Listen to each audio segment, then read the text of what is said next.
Hello students, welcome to the Sun Academy. इस video में हम डिस्कस करेंगे velocities of nerve impulse. Nerve impulse की वेलोसिटी क्या होगी, नर्व इम्पल्स की स्पीड क्या है, तो ये हम डिस्कस कर रहे हैं यहाँ पर। और हम देखेंगे कि नर्व इम्पल्स जो है वो किस तरह से फास्ट ट्रैवल करती है या कब फास्ट ट्रैवल करती है, और उसके लिए क्या कंडीशंस हैं, कौन से फैक्टर्स हैं जो वेलोसिटी को अफेक्ट करते हैं। तो आइए देखते हैं। Action potential must travel rapidly. हमारी एक्शन पोटेंशियल जो है वो बहुत ही ज़्यादा फास्टली ट्रैवल करती है। तो ये एक्चुअली होता भी फास्ट है, लेकिन और भी ज़्यादा फास्ट होना, इलेक्ट्रिसिटी की तरह ये फास्ट होता है। लेकिन हमारी इसकी भी जो है कभी स्पीड जो है वो कम होती है, लेकिन कभी इसकी स्पीड ज़्यादा होती है। तो एक्शन पोटेंशियल एक्चुअली में क्या करता है, रैपिडली फास्ट ट्रैवल करता है, लेकिन कभी कभी इसकी स्पीड जो है वो कम भी होती है और कभी फास्ट भी होती है। Animals have evolved two ways to increase the velocity of nerve impulse। तो इंसान के पास या जानवरों के पास दो तरीके हैं नर्व इम्पल्स की वेलोसिटी को बढ़ाने के लिए। मतलब दो ऐसे फैक्टर्स हैं जो अफेक्ट करते हैं नर्व इम्पल्स की वेलोसिटी को।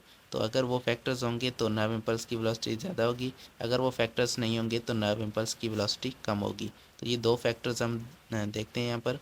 The velocity of conduction is greater if the diameter of the axon is larger। तो या हमारे पास एक ये फैक्टर है कि एक्सॉन का डायमीटर जो है वो अगर बड़ा होगा तो वेलोसिटी जो है वो ज़्यादा होगी, मतलब जल्दी से हमारे पास इम्पल्स जो है वो ट्रैवल करके जाएगी। तो एक्सॉन का अगर डायमीटर ज़्यादा है, तो ये डायमीटर है एक्सॉन का, अगर ये ज़्यादा है तो क्या होगा, इम्पल्स जल्दी ट्रैवल करेगी। क्यों? क्योंकि इसके अंदर क्या होता है, हम बात करते हैं रेजिस्टेंस की, तो ये आगे बात करते हैं, अभी यहाँ पर लिखा है। तो हमारे पास दूसरा, यहाँ पर दूसरा जो फैक्टर है वो है माइलिनेटेड एक्सॉन। अगर एक्सॉन के ऊपर माइलिन शीथ प्रेजेंट है, माइलिन शीथ क्या होती है, ऊपर अगर श्वान सेल प्रेजेंट हैं और वो एक लिपिड की लेयर जो है, शीथ जो है वो अगर प्रोड्यूस कर रहे हैं, तो इस न्यूरॉन को हम कहते हैं माइलिनेटेड न्यूरॉन, जिसके ऊपर माइलिन प्रोड्यूस हो रही है।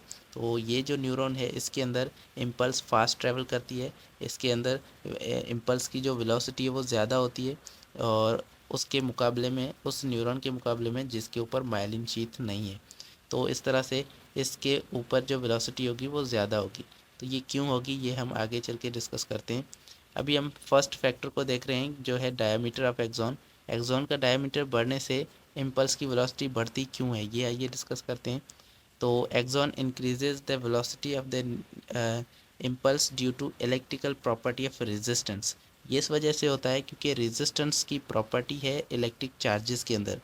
आपको पता है, आप फिज़िक्स के अंदर पढ़ते हैं कि पॉजिटिव जो चार्जेस हैं या फिर कोई भी चार्जेस हैं, जब वो मूव करती हैं तो उनके अंदर क्या होता है, वहाँ पर हम बात करते हैं रेजिस्टेंस की, कि रेजिस्टेंस कुछ ऐसी मटेरियल की प्रॉपर्टी होती है जो उस चार्ज के फ़्लो को रोकती है। तो अगर हमारे पास यहाँ पर एक वायर है या कुछ भी है जिससे इलेक्ट्रिक चार्जेस या इलेक्ट्रिक करंट फ़्लो कर रहा है, तो इसके अंदर अगर इसकी प्रॉपर्टी है इसको रोकने की, करंट के फ़्लो को रोकने की प्रॉपर्टी अगर ज़्यादा है, तो क्या होगा, तो यहाँ से करंट स्लो फ्लो करेगा।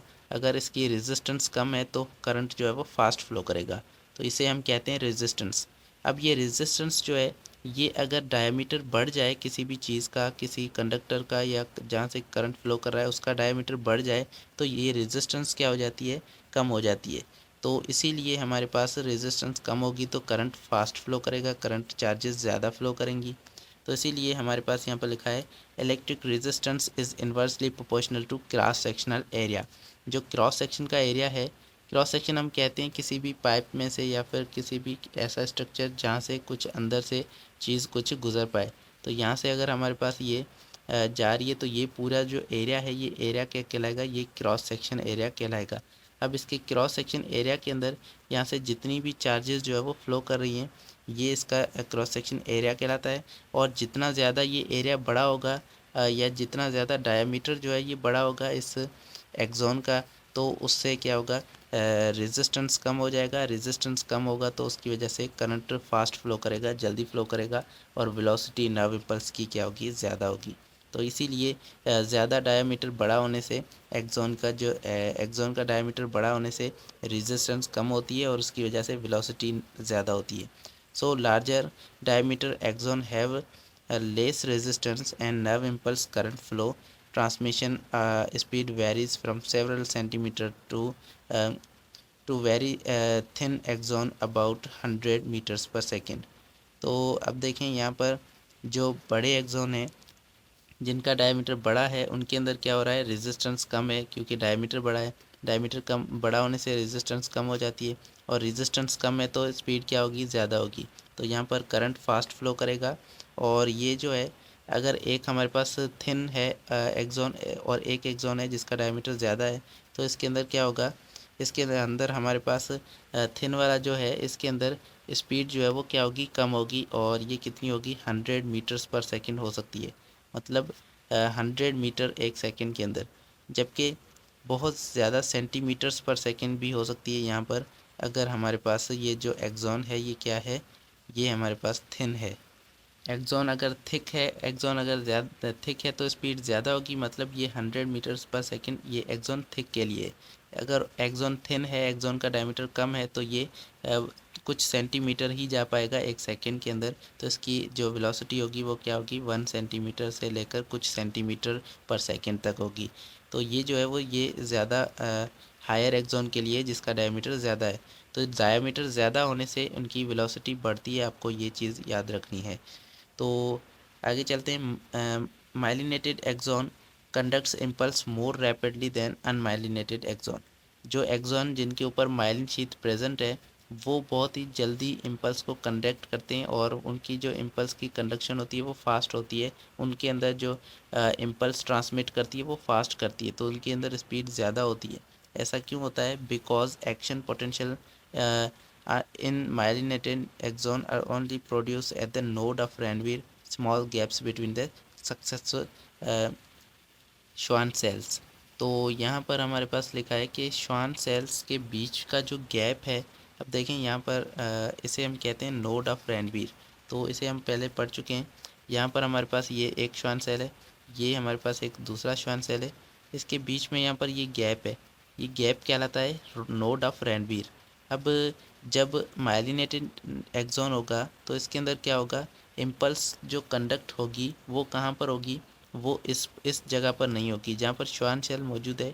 ये क्या है, इंसुलेटर पार्ट है, इसके अंदर नर्व इम्पल्स कंडक्ट नहीं होगी। सिर्फ यहाँ पर नोड ऑफ रैनवीर पर ही यहाँ पर इम्पल्स कंडक्ट हो सकती है।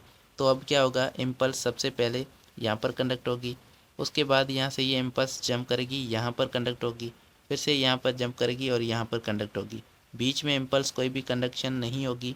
ऐसा क्यों, क्योंकि ये जो है इंसुलेटर पार्ट है और यहाँ पर चार्जेस की मूवमेंट नहीं होगी। यहाँ पर सोडियम पोटेशियम चैनल्स जो है वो ओपन नहीं होंगे, सिर्फ यहाँ पर चैनल्स ओपन होंगे। यहाँ पर जो है वो डिफरेंस आएगा चार्जेस के अंदर, फिर यहाँ पर चैनल ओपन होंगे, यहाँ पर चार्जेस के अंदर डिफरेंस आएगा, फिर यहाँ पर चैनल ओपन होंगे और चार्जेस के अंदर डिफरेंस आएगा। तो मतलब इम्पल्स क्या है, यहाँ से यहाँ तक और आगे इस तरह से जंप करती हुई जाएगी।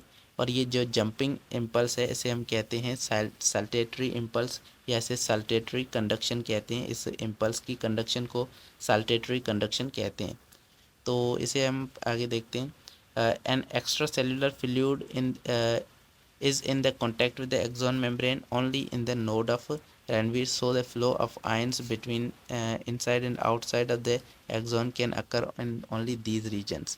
तो अब देखें ये जो फ्लो ऑफ आयंस होता है सेल के अंदर और सेल के बाहर, ये कहाँ पर होगा, ये सिर्फ वहीं पर होगा जहाँ पर बाहर भी फ्लूइड मौजूद हो और अंदर भी फ्लूइड हो। तो ये हमारे पास अंदर भी फ्लूइड है, बाहर भी फ्लूइड है, तो तभी ये आयंस जो है वो मूव कर सकते हैं अंदर से बाहर। लेकिन क्या हो अगर हमारे पास बाहर जो है वो फ्लूइड ही नहीं है, मतलब अंदर तो यहाँ पर फ्लूइड मौजूद है लेकिन यहाँ पर श्वान सेल आ गया है, तो अब क्या होगा, यहाँ से आयंस मूव नहीं कर पाएंगे, बाहर के फ्लूइड के अंदर मूव नहीं कर पाएंगे।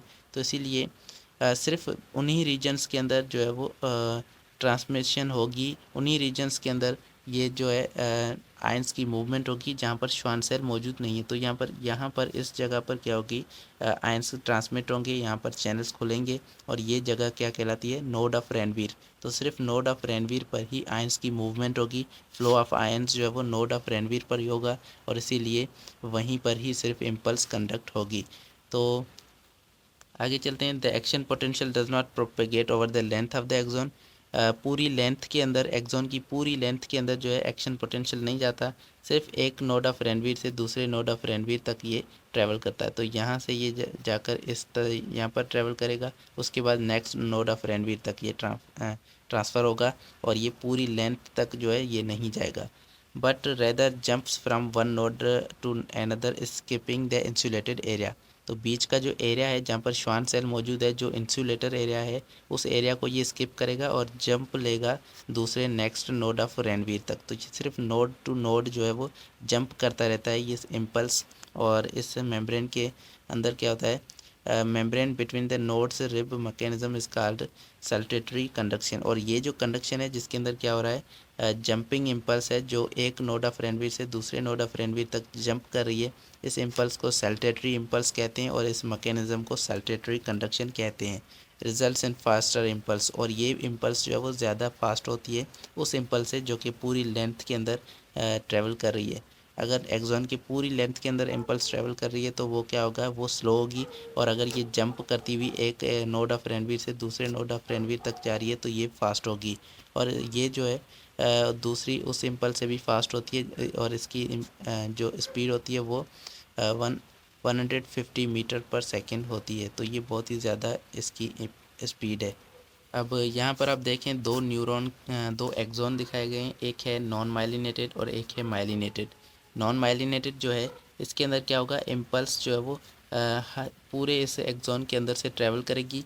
मतलब सारे चैनल्स यहाँ पर जितने भी चैनल्स मौजूद होंगे वो सारे चैनल्स खुलेंगे और सभी आयंस की ट्रांसपोर्ट करेंगे अंदर और बाहर, पोटेशियम बाहर, सोडियम अंदर, और इस तरह से ये जो है वो सारे चैनल्स खुलेंगे तब जाके ये इम्पल्स यहाँ तक पहुँचेगी। लेकिन इसके अंदर क्या होगा, नीचे वाले माइलिनेटेड न्यूरॉन के अंदर क्या होगा, इसके अंदर अगर आप देखें तो यहाँ पर सिर्फ चैनल खुलेंगे और इम्पल्स कंडक्ट होगी, फिर यहाँ पर चैनल्स खुलेंगे और यहाँ पर इम्पल्स कंडक्ट होगी, फिर यहाँ पर चैनल्स खुलेंगे और यहाँ पर इम्पल्स कंडक्ट होगी। तो इम्पल्स क्या होगी, यहाँ से यहाँ तक जंप कर गई और यहाँ से फिर से इस नोड ऑफ रणवीर तक जंप करेगी। तो सिर्फ ये एक नोड से दूसरे नोड तक ये जंप करती रहती है, इसीलिए यहाँ पर ये इम्पल्स क्या होगी, फास्ट होगी और ये जल्दी से पहुँच जाएगी। मतलब इसे दो जगह तक, इतनी जगह जो है स्किप करने के लिए मिल रही है, बीच वाली जगह में ये कंडक्शन नहीं हो रही है तो ये फास्ट हो जाती है। तो इसीलिए जो माइलिनेटेड एक्सॉन है इसके अंदर क्या है, इसके अंदर फास्ट होती है इम्पल्स ट्रांसमिशन और नॉन माइलिनेटेड के अंदर स्लो होती है इम्पल्स की ट्रांसमिशन। तो ये था आज का हमारा टॉपिक। होपफुली आपको टॉपिक समझ में आया होगा। कोई भी क्वेश्चन हो तो आप कमेंट के अंदर पूछ सकते हैं। नेक्स्ट वीडियो में मिलते हैं और नेक्स्ट वीडियो में हम स्टार्ट करेंगे साइनेप्स का टॉपिक, और ये इंपॉर्टेंट टॉपिक है, इसको आप नेक्स्ट वीडियो को ज़रूर देखिएगा। Thank you so much for watching. अल्लाह हाफिज़।